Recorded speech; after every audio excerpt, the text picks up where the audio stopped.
This is no ordinary quarry. It's where the living once buried their dead. Gaza's Bani Sahela cemetery, hollowed out by Israeli excavators.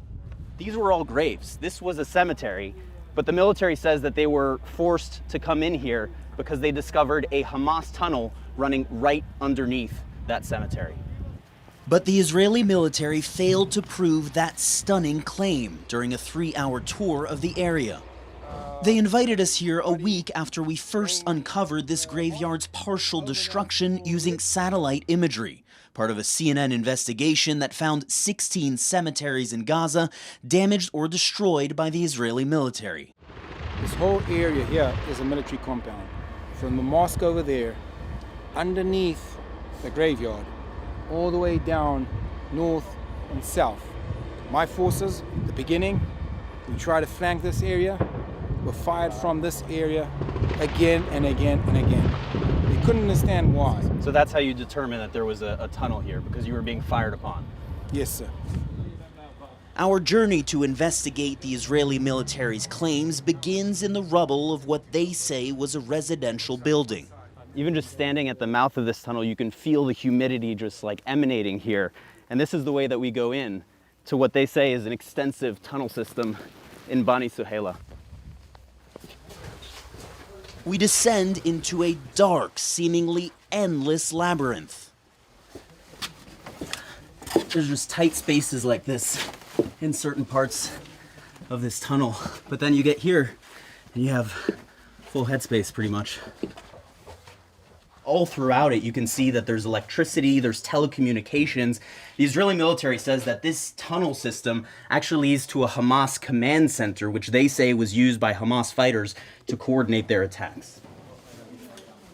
The Israeli military says this is that command center. Multiple rooms equipped with plumbing and electricity. Maps like this once lining the walls. You can see a kitchen here equipped with a sink, running water, with the pipes running through the tunnel wall. You have a fan, plates. I mean, you could imagine this being in a house, but instead it's deep, deep underground. Where are we right now? I mean, what's above us? So we're in the headquarters of a Hamas commander. Above us is a cemetery that I showed you from the outside. If you look at the satellite imagery of this cemetery, there is a wide area that the military has cleared. Why is that necessary in order to uncover these tunnels? We had to reach the tunnels. We had to reach the tunnels. We had to uncover the tunnels. We had to prevent from the enemy to flank us. But there's no way for us to verify whether we are actually beneath the graveyard. General Goldfuss takes us back out of the tunnel, but not into the cemetery. Instead, we leave the same way we came in, before walking back to the enormous hole where the cemetery once stood. Please, hold on a second. Yeah.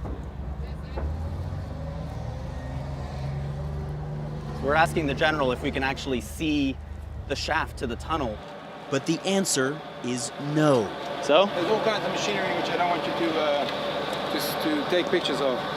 The security of my force. But what about if we don't film it? We just look with our eyes. And then you might fall in, the whole thing can collapse. Or you have to walk to the edge is not secured, it can collapse, there's machinery, so on. It's not something I'm going to take a risk on. Sorry. The Israeli military later provided this drone footage, showing the tunnel shaft we entered and another one nearby.